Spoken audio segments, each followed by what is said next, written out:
ഭാഗം 3.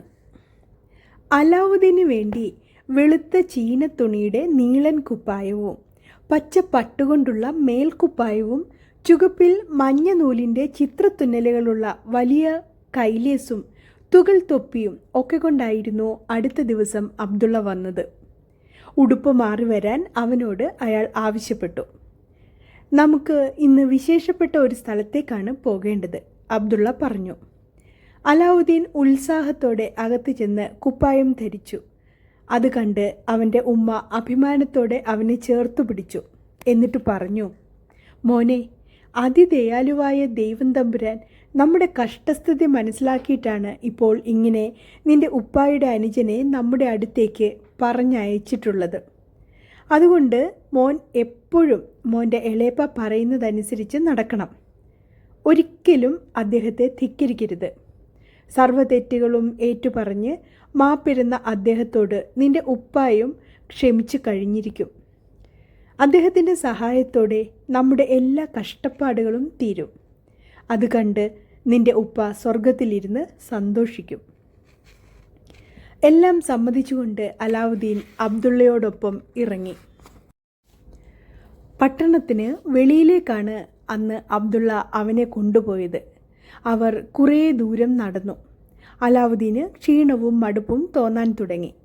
അബ്ദുള്ള സൗദാഗർ ബാഗ്ദാദിലെയും ബസ്രയിലെയും കഥകൾ പറഞ്ഞ് അവനെ ഉത്സാഹപ്പെടുത്താൻ ശ്രമിച്ചുകൊണ്ടിരുന്നു. ആകാശത്തു കൂടി പറക്കുന്ന കുതിരകളുടെയും കുതിരവണ്ടികളുടെയും പരവതാനികളുടെയും ഒക്കെ കഥകൾ അവന് ആവേശം നൽകുകയും ചെയ്തു. ഒരിക്കൽ അവിടെയൊക്കെ പോയി അതൊക്കെ കാണണമെന്നും തോന്നി അലാവുദ്ദീന്. എല്ലായിടത്തും പോകാം മോനെ, നിന്നെ ഈ എളേപ്പ കൊണ്ടുപോകും അവിടെയൊക്കെ. അബ്ദുള്ള അവന് ധാരാളം പ്രതീക്ഷകൾ കൊടുത്തുകൊണ്ടിരുന്നു.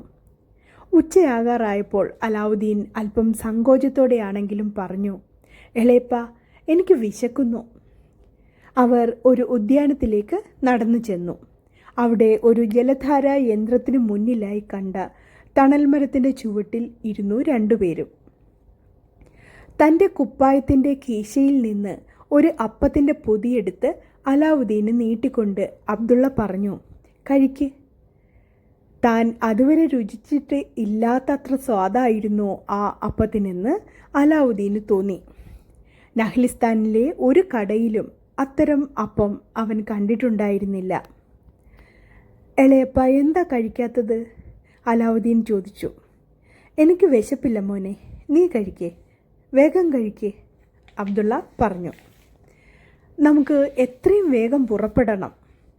അലാവുദ്ദീൻ അപ്പം തിന്നു കഴിഞ്ഞ ഉടനെ അബ്ദുള്ള എഴുന്നേറ്റു. വാ, അയാൾ പറഞ്ഞു.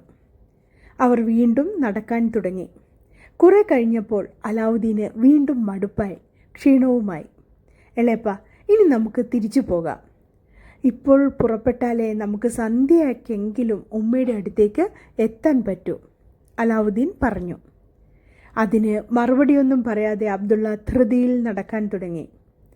അലാവുദ്ദീന് കാലുകൾ കഴയ്ക്കാൻ തുടങ്ങിയിരുന്നു. എവിടെയെങ്കിലും ഇരിക്കാം എളേപ്പ, അവൻ കെഞ്ചി. കുറച്ച് നേരം ഇരിക്കാം. ഇതാ നമ്മൾ എത്താറായി മോനെ, നീ അല്പം കൂടി ക്ഷമിക്ക്, അബ്ദുള്ള പറഞ്ഞു. പുകക്കുഴലുകളുടെ ആകൃതിയിൽ ഉയർന്നു നിന്ന രണ്ട് കുന്നുകളുടെ താഴ്വാരത്തിലേക്കാണ് അബ്ദുള്ള അലാവുദ്ദീനെ നയിച്ചത്. ചുറ്റും നോക്കി ഏതോ സ്ഥാനം നിശ്ചയിച്ചിട്ടെന്ന പോലെ അബ്ദുള്ള പറഞ്ഞു, ഇവിടെ ഇനി നമുക്ക് അല്പം തീ കൂട്ടണം. നീ അപ്പുറത്ത് എവിടെ നിന്നെങ്കിലും കുറച്ച് ചുള്ളി വിറകുകൾ കിട്ടുമോ എന്ന് നോക്കി എടുത്തുകൊണ്ടുവാ. വെയിലിങ്ങനെ കത്തി നിൽക്കുന്ന ഈ പകൽ നേരത്ത് എന്തിനാണ് തീ കൂട്ടുന്നതെന്ന് അത്ഭുതപ്പെട്ടു അലാവുദ്ദീൻ. അവനത് എളയപ്പയോട് ചോദിക്കാൻ തുടങ്ങുകയും ചെയ്തു. പക്ഷേ അയാളുടെ മുഖത്തെ ഗൗരവം കണ്ട് അവൻ തെല്ലു ഭയന്നുപോയി. മാത്രവുമല്ല, എളയപ്പ പറയുന്നത് അക്ഷരം പ്രതി അനുസരിച്ച് നടക്കണമെന്ന ഉമ്മയുടെ വാക്കുകളും അവന് ഓർമ്മ വന്നു. എന്താ മടിച്ചു നിൽക്കുന്നത്? വേഗം ചെന്ന് കുറച്ച് ഉണക്ക കമ്പുകൾ ശേഖരിച്ചു വാ. ഒട്ടും താല്പര്യമില്ലാത്ത മട്ടിൽ അലാവുദ്ദീൻ അവിടെ നിന്ന് നടന്നു. ഭാഗം 4. മൊയ്നുദ്ദീൻ അബ്ദുള്ള സൗദാഗർ എന്നൊക്കെ പറഞ്ഞുകൊണ്ട് അലാവുദ്ദീനെ അന്വേഷിച്ചു വന്ന ആൾ വാസ്തവത്തിൽ അങ്ങനെയുള്ള ഒരു ബന്ധുവൊന്നുമായിരുന്നില്ല. എല്ലാവരും കരുതിയിരുന്നത് പോലെ മുസ്തഫ എന്ന തയ്യൽക്കാരൻ്റെ അനുജൻ അബ്ദുള്ള എന്നേ മരിച്ചു പോയിരുന്നു. ആഫ്രിക്കൻ കാടുകളിലെ ഒരു വലിയ ഗുഹയിൽ പാർത്തുവന്ന സിംഗാലു സുംഗ്ല എന്ന അതിക്രൂരനും ചതിയനുമായ ദുർമന്ത്രവാദിയായിരുന്നു അബ്ദുള്ള എന്ന നാട്യത്തിൽ അലാവുദ്ദീനെ തേടി വന്നത്. അയാളുടെ ഗുഹയിൽ ഒരിക്കൽ മന്ത്രവാദ കർമ്മം ചെയ്തുകൊണ്ടിരുന്ന സമയത്ത് പഴകി പൊടിയാറായ ഒരു ഗ്രന്ഥം സിംഗാലു സുംഗ്ലയുടെ മുന്നിൽ വന്നു പതിച്ചു. ജിജ്ഞാസയോടെ അയാൾ പൊടിയൊക്കെ തുടച്ച് ഗ്രന്ഥം തുറന്നു നോക്കി.